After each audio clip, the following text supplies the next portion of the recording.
Welcome to HB Reddit Stories. Today we will see stories of r/am I the a-hole. Am I the a-hole for refusing my girlfriend's request of peeing sitting down in our home? Recently, me, M24, and my, F23, girlfriend moved into a new place together. Everything about living together and the living situation has been great, except when we got into an argument a few days ago about something which I find quite bizarre. She pulled me aside as I was getting ready for bed a few days ago and had a conversation with me, telling me that I needed to stop peeing standing up. She told me it was gross and that she didn't want to be stepping all over my waist when she went to the bathroom. Keep in mind we live in a one-bedroom, one-bathroom studio apartment. Now yes, I wholeheartedly sympathize with women who have to deal with a whole men who act like slobs in the bathroom, and I would understand my girlfriend expect I did none of this. No urine got on the seat, floor or anywhere near it, no smell remained in the bathroom, and I always left the lid down to flush anyway for hygiene.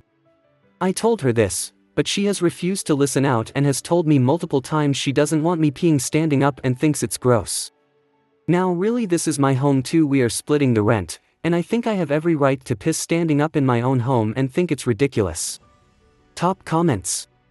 Info. How does she know that you pee standing up if you don't leave any urine behind? OP replies. TMI warning on this one.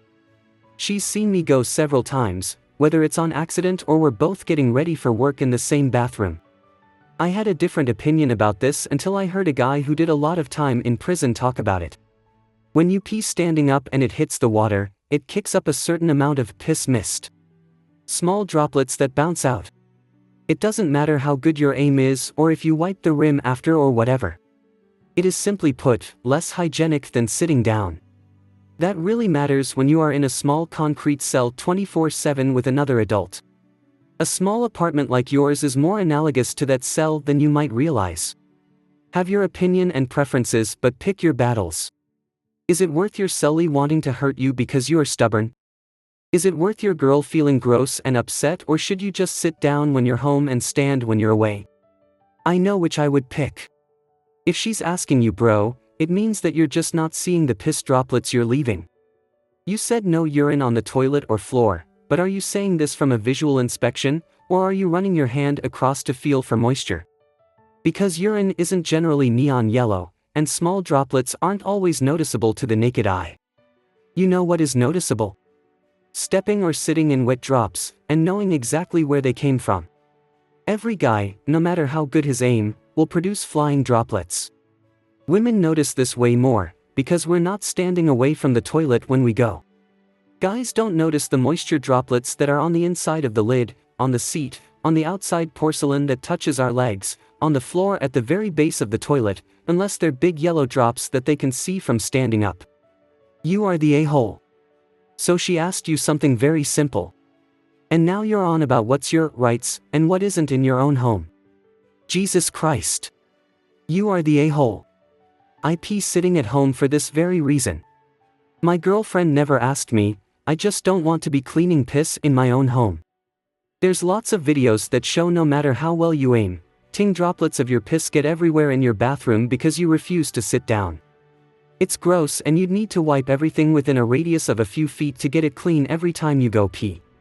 So yeah, you are the a-hole if you seriously think it's a big ask to keep the bathroom piss-free. You are the a-hole as a person who has done both bathroom renovations of large university building bathrooms and cleaned a vacation rental. I can tell you unequivocally that your pee splashes. You may not be able to see it, but it does.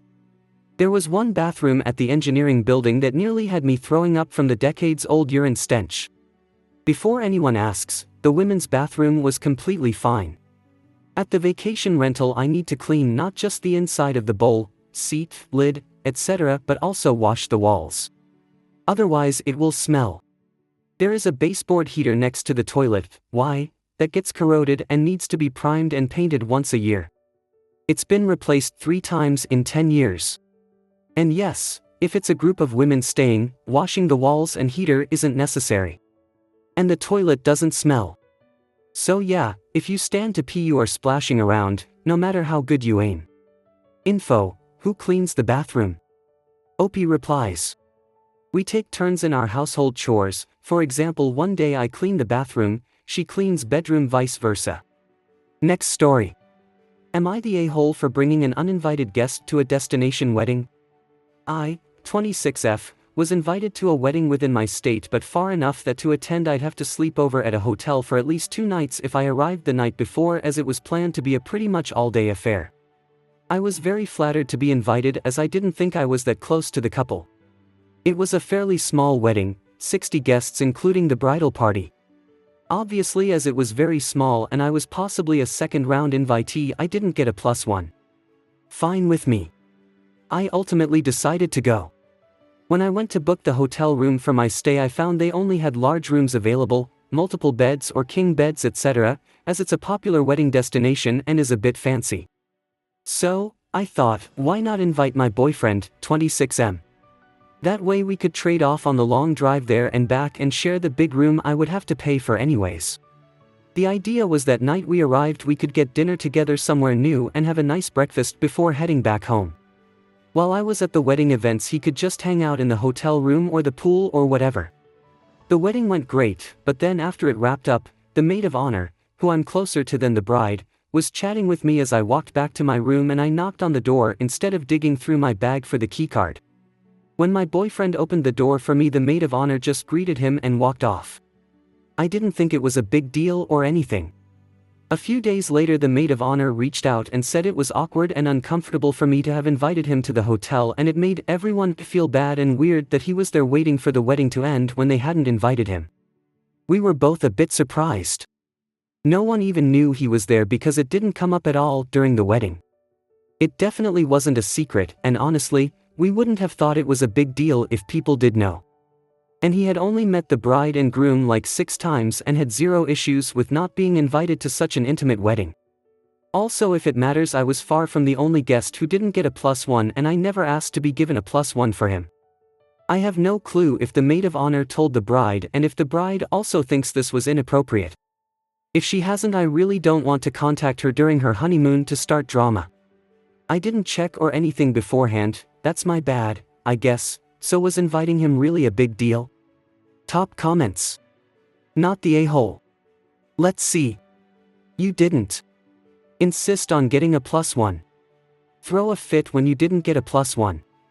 Tell everyone how unfair it was that you didn't get a +1. Tell anyone that your boyfriend was even there. Complain about the fact that your boyfriend was sitting back in the room alone. Sneak your boyfriend into the reception or sneak him some food or booze. Leave the festivities early to get back to your boyfriend. So basically, the maid of honor was complaining that your boyfriend existed in the same space as you? Pfft. Not the a-hole. This is really strange. It looks like folks are trying to create a problem when one doesn't exist. Both you and your boyfriend were happy to make the trip and for him not to intrude on the wedding. The whole incident just doesn't make sense. Not the a-hole. Your boyfriend's a grown man who chose to go knowing full well he'd be spending some alone time at the hotel and having his own mini vacation while you were at the wedding. There's no reason to feel bad on his behalf. I could maybe see it being awkward if the maid of honor wanted to or assumed she would hang out with after the wedding. After all, she did walk with you to your room, so maybe she was anticipating being invited in. Maybe if they saw him around the hotel and felt compelled to make small talk or purposefully avoid him. But either way, who cares? So there was a few minuets of awkwardness. That happens in life sometimes. I absolutely wouldn't bring it up to anyone else, honeymoon or not, unless they bring it up first. Nothing can be changed about it, so I'd say just move on. Next story. Am I the a-hole for telling my husband we can get a new babysitter if he finds a better one for the same price? My husband and I have 3 kids, 10, 8, 5. We've had the same babysitter, Amelia, 20, for almost 5 years. Amelia has filled a few different roles for us. She was our date night sitter, then during the pandemic she was our nanny, went back to date nights, and now she gets to our house at 7:15 every morning, gets the kids out the door, drops them off at school or camp, then twice a week she babysits at night so we can run errands or get some time to ourselves. Amelia's sweet spot was 2022 to 2023. She had her car and license, had games and activities planned for everyone, was always on time and prepared, and was generally more available and focused. She's still good now, but doesn't always come with crafts and activities, can be 5 to 10 minutes late, and more often than not orders DoorDash for herself to our house. It's all manageable and she still knows and loves our kids and she's very affordable. The final straw for my husband was when Amelia told us that she had recently been diagnosed with autism and that she thinks our 8-year-old should get an assessment, as they are exactly alike. I never would have known Amelia is autistic, but I'm definitely willing to get an assessment. My husband saw it as rude and thinks she shouldn't have brought it up unless we asked. He thinks it's time to get a new sitter, so I told him we can get a new sitter if he can find someone just as good as Amelia for the same rate as her. He says we can afford better than Amelia, so we can spend more and get someone that will be focused on their work like Amelia used to be before she started college and got another job. I know we can afford more, but I still want to stick with Amelia. Am I the a-hole for telling my husband the only way we can replace Amelia is if we find someone as good as her for the same price? Top comments. Not the a-hole. First, Amelia has been your sitter for 5 years. Have your kids ever had another sitter consistently? As much as Amelia likes your children are probably attached to Amelia. Amelia being replaced without a conversation with them explaining it would be difficult for them. The younger two are at an age where they may believe Amelia isn't there because they did something wrong. They're going to ask where she is and why she left. Your husband needs to be prepared with answers.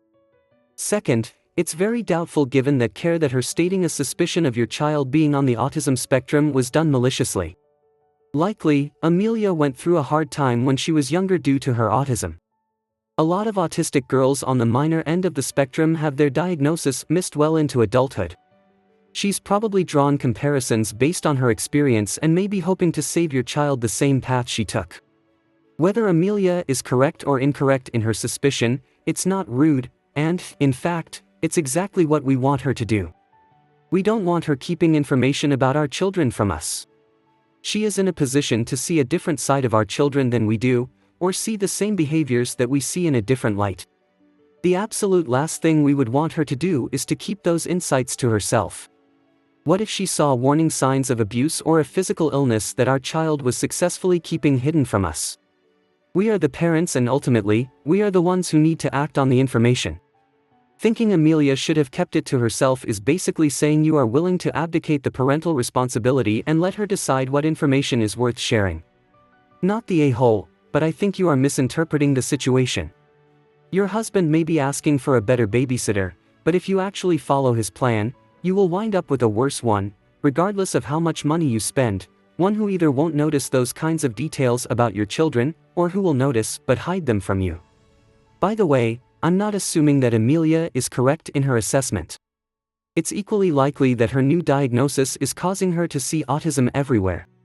But even if that's the case, just because she is interpreting it as autism, it doesn't mean she isn't picking up on a real issue. Autism symptoms have plenty of overlap with other disorders, so it is entirely possible that she has spotted a symptom that is common to both autism and to whatever issue your child actually has. And whether your child has an issue or not, an evaluation couldn't hurt and it might help. I wish so much that someone would have recognized my attention deficit hyperactivity disorder symptoms when I was a child and told my parents. My parents probably would have been dubious. My symptom profile didn't match the stereotype of what the public thought attention deficit hyperactivity disorder looked like, but an evaluation would have cleared it up very quickly. And it would have saved us all literal decades of frustration before I was actually diagnosed. Not the a-hole. So your husband is mad at Amelia for doing her job and bringing up potential issues where early intervention is literally life-saving?